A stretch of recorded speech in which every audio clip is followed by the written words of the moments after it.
Olá, vamos começar agora a segunda parte da aula de vascularização arterial da cabeça e do pescoço. Na primeira parte, eu falei da divisão da carótida comum em carótida interna e externa e falei sobre a carótida interna.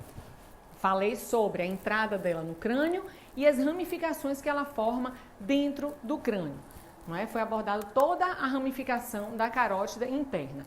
Agora, vamos falar da carótida externa, que é o principal objetivo dessa aula, é abordar a carótida externa. Por quê? Porque é da carótida externa que vem os ramos que suprem a maior parte das estruturas superficiais e profundas da face.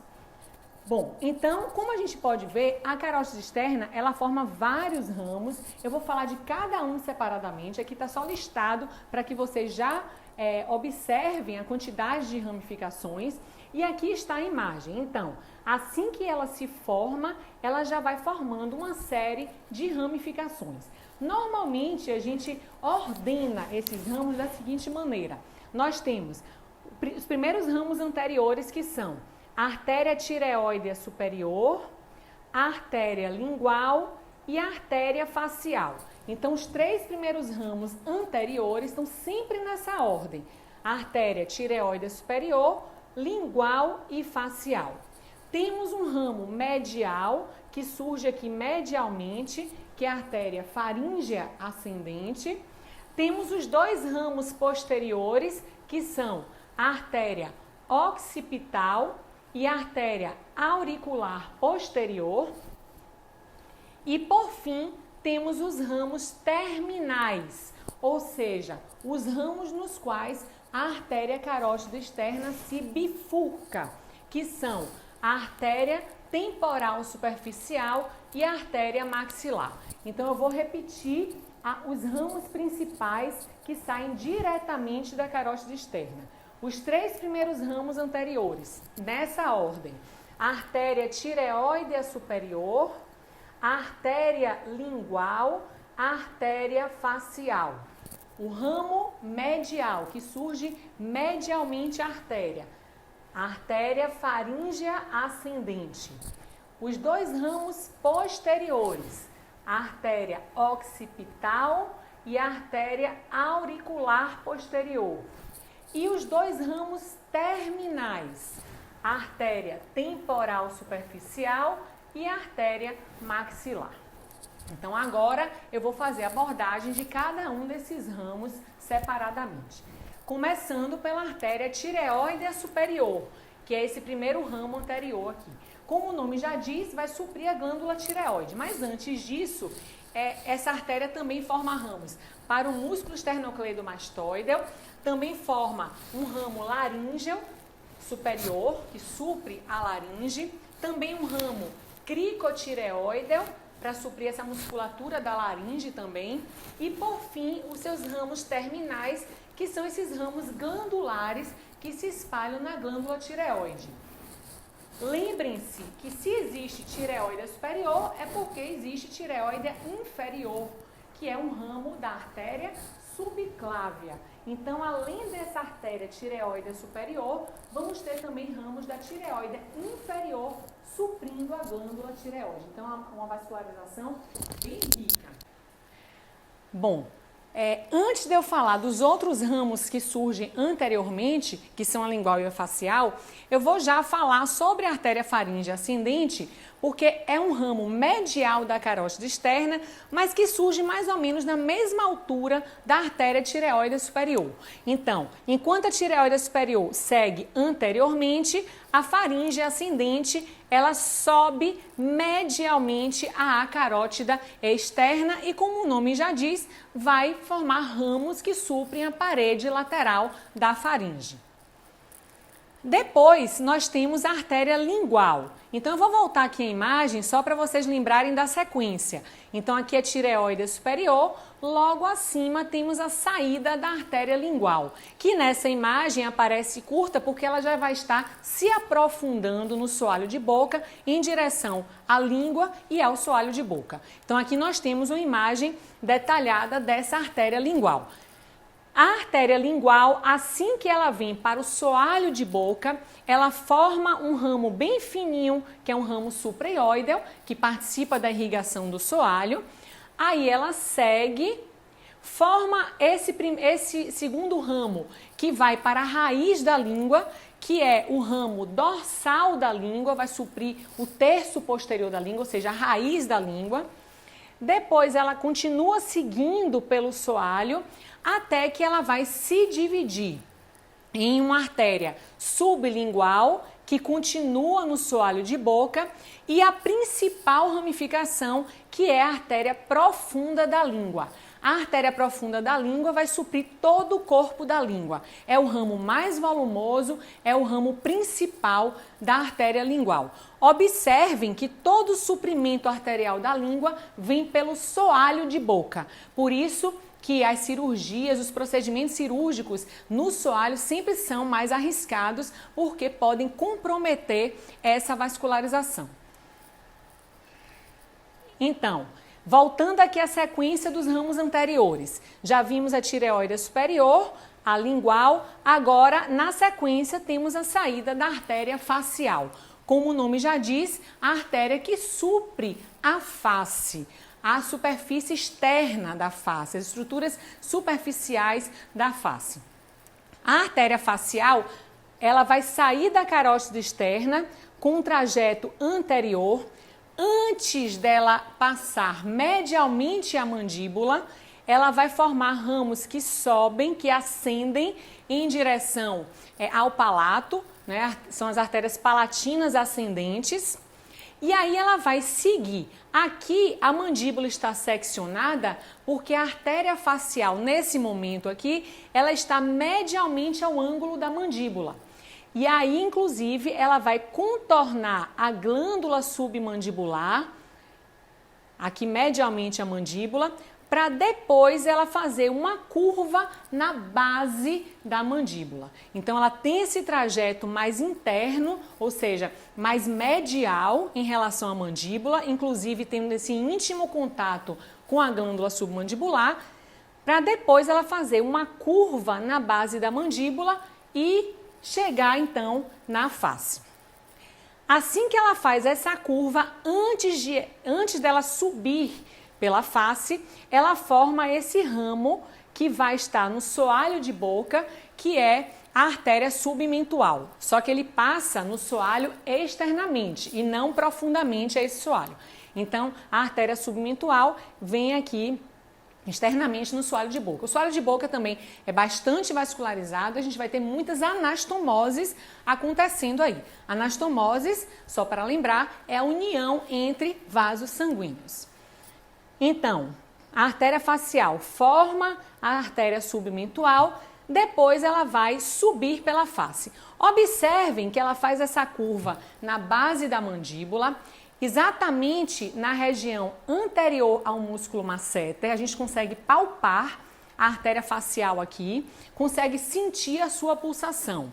E essa área corresponde exatamente ao fórnice do vestíbulo, ou seja, ao fundo do vestíbulo, na altura do primeiro molar inferior. Então, é bem nessa região que está essa curva ascendente da artéria facial, que a gente consegue palpar e sentir a pulsação. Então, a partir daqui, ela vai tendo um trajeto ascendente e aí vai formando os ramos para as diversas estruturas da face.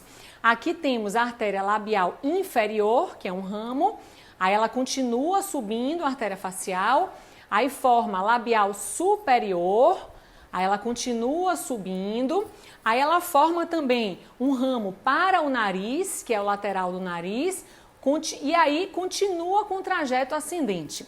Essa porção terminal, que continua com esse trajeto ascendente até o ângulo medial do olho, é chamado de artéria angular.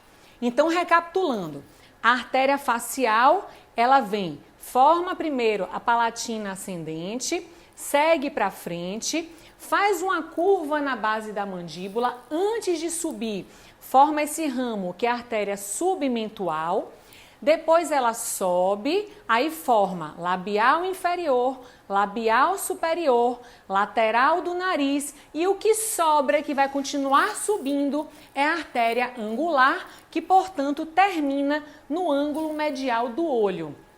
Quando eu falo termina, não é algo matemático, porque a gente sabe que as artérias elas se anastomosam.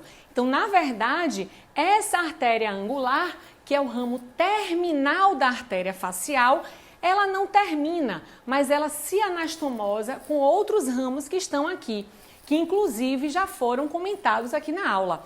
Aqui nós temos ramos da artéria oftálmica, ou seja, nessa região medial do olho, nós temos importantes anastomoses da artéria angular com ramos da artéria oftálmica, sendo que a artéria oftálmica é ramo da carótida interna. Ou seja, temos aqui união de ramos da carótida externa com ramos da carótida interna. Isso acontecendo na face.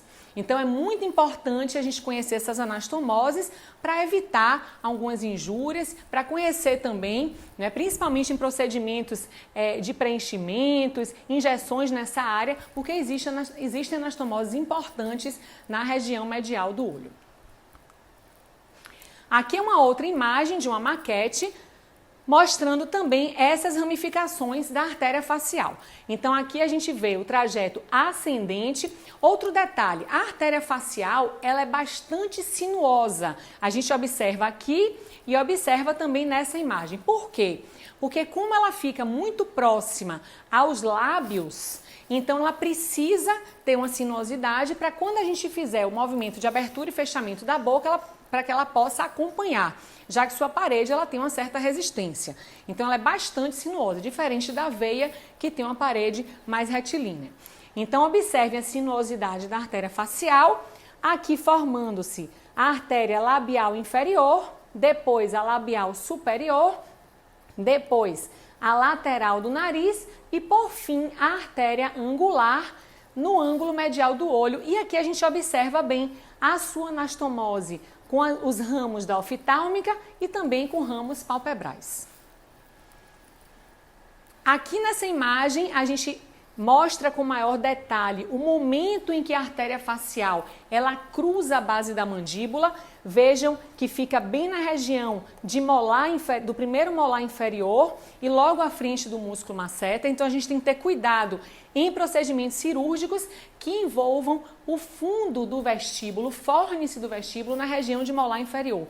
A gente nunca pode fazer incisões nessa área porque é o local onde essa artéria está subindo, né? Tendo o seu trajeto ascendente em direção à face.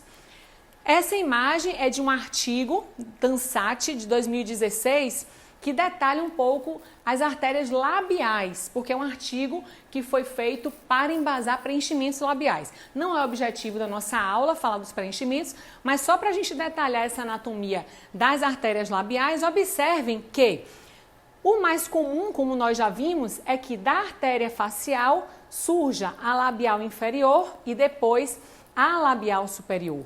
Mas pode acontecer de sair um tronco único da artéria facial e desse tronco ocorrer a divisão em labial inferior e labial superior. Quando isso acontece, a gente vai ter um tronco mais volumoso bem na região do ângulo, então devemos ter cuidado em procedimentos nessa área.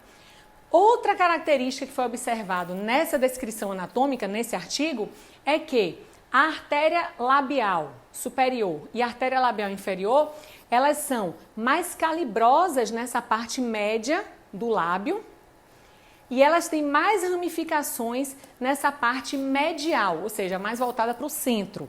Então, aqui a gente pode não ter artéria ou ter o tronco, aqui nós temos mais volume e aqui nós temos mais ramificações. Bom, então assim nós concluímos a descrição da artéria facial. Já vimos tireoide superior, lingual, facial, faríngea ascendente. Agora vamos para os ramos posteriores da carótida externa, os ramos que vão se dirigir para trás. Primeiro, temos a saída da artéria occipital. Então, a saída dela está aparecendo aqui na carótida, aqui ela está seccionada e a gente vê a continuação dela nessa região posterior da cabeça, na região occipital. Então vejam que a artéria occipital passa atrás do processo mastoide e se distribui na região posterior do couro cabeludo. Mais acima temos a saída da artéria auricular posterior. A auricular posterior ela passa atrás do meato acústico externo, como a gente pode ver aqui, e vai suprir essa região lateral do couro cabeludo. Bom, então, depois de formar todos esses ramos colaterais, repetindo, tireoide superior, lingual, facial, faringe ascendente, occipital e auricular posterior, a carótida externa, depois de formar todos esses ramos, ela vai se bifurcar nos seus ramos terminais, que são a artéria temporal superficial e a artéria maxilar. Essa divisão ela acontece na altura do colo da mandíbula, medialmente ao colo da mandíbula. Tanto que nessa imagem a mandíbula está seccionada, porque senão a gente não ia conseguir visualizar essa bifurcação. Então aqui na altura do colo, a gente tem a bifurcação final da carótida externa em artéria temporal superficial e artéria maxilar.